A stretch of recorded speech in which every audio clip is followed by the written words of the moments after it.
আজি 17 ছেপ্টেম্বৰ তাৰিখে আমি চৰাইদেউ জিলা পৰিষদৰ অন্তৰ্গত যিমানসমূহ আমাৰ পঞ্চায়তৰ ৱাৰ্ড আছিল, গাঁও পঞ্চায়ত, আঞ্চলিক পঞ্চায়ত আৰু জিলা পৰিষদ তাৰে ডিলিমিটেশ্যনৰ ড্ৰাফ্ট আমি আজি পাব্লিছ কৰিছোঁ। আৰু আজিৰ পৰা আমাৰ 27 ছেপ্টেম্বৰ আমাৰ ফাইনেল পাব্লিকেশ্যন হ'ব। গতিকে আমাৰ ৰাইজে গোটেইখন যিটো ডিলিমিটেশ্যন আমি কৰিলোঁ তেখেতলোকে চাওক, আৰু তেওঁলোকৰ যদি কিবা ওজৰ আপত্তি আছে তেতিয়াহ'লে ডিষ্ট্ৰিক্ট ডিলিমিটেশ্যন কমিশ্যনৰ ওচৰত তেওঁলোকে গোটেইখিনি ওজৰ আপত্তি দাখিল কৰিব। লিখিত হিচাপত মৌখিকভাৱে নহ'ব, আৰু সেই লিখিত যিখিনি ওজৰ আপত্তি আছে সেইখিনি আমি ডিষ্ট্ৰিক্ট ডিলিমিটেশ্যন কমিটিয়ে in presence of public representative, in presence of all the BDOs আমি চাই পেলাই যদি দেখোঁ যে যুক্তিগত হয় ওজৰ আপত্তিখিনি, সেইখিনি আমি নিশ্চয় সমাধান কৰাৰ চেষ্টা কৰিম, আৰু তেওঁলোকৰ যি ওজৰ আপত্তি থাকিব সেইখিনি ন্যায্যতা প্ৰদানৰ চেষ্টা কৰিম। চৰাইদেউ জিলাত কিমান গাঁও ডিলিমিটেশ্যনত আহিছে?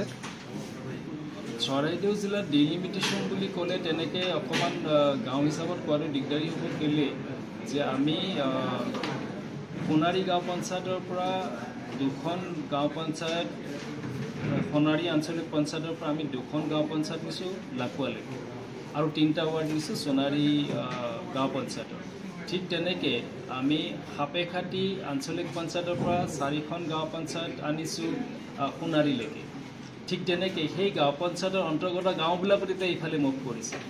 আৰু মই ইতিমধ্যে প্ৰেছ মিটটোত ক'লোঁ যে ৱাৰ্ড কিছু আমি চেঞ্জ কৰিছোঁ, ৱাৰ্ডবিলাক আমি চেঞ্জ কৰিবলগা আছে। যদিও বা আমাৰ 360টা ৱাৰ্ডেই আছে, কিন্তু ৱাৰ্ডৰ ভাগবিলাক কৰোঁতে জিঅ'গ্ৰাফিকেল বেৰিয়াৰ হওক বা কিছুমান ৰাস্তা পদূলি স্কুল সেনেকৈ চাই আমি ৱাৰ্ডবিলাক নতুনকৈ ভাগ কৰিবলগা হৈছে। যিহেতু আমাক ষ্টেট ইলেকশ্যন কমিশ্যন আৰু পঞ্চায়ত এণ্ড ৰুৰেল ডেভেলপমেণ্ট ডিপাৰ্টমেণ্টে আমাক 2001 চেঞ্চাছৰ ওপৰত ভিত্তি কৰি পেলাই জিপিত কিমান পপুলেশ্যন হ'ব লাগে বা জেডপিত কিমান পপুলেশ্যন হ'ব লাগে সেই গোটেই কথাটো কৈ পেলাই দিছে। গতিকে আমি সেইটো হিচাপত ডিলিমিটেশ্যন কৰিছোঁ। ৰাইজে কেতিয়ালৈকে দিব পাৰিব এই ওজৰ আপত্তিৰ ডেটটো? আজি হ'ল আপোনাৰ 17 তাৰিখ, তেওঁলোকে 20লৈকে দিব পাৰিব। ফাইনেল কেতিয়া ওলাব? ফাইনেল 27 তাৰিখে ওলাব, 27 ছেপ্টেম্বৰ। নতুন জেডপি কিবা সৃষ্টি কৰিছে? নতুন জেডপি আমি সৃষ্টি কৰা নাই, আমাৰ 7খন জেডপি আছিলে, গতিকে খালি আমি নমেনক্লেচাৰটো চেঞ্জ কৰিছোঁ এটা। ঠিক আছে।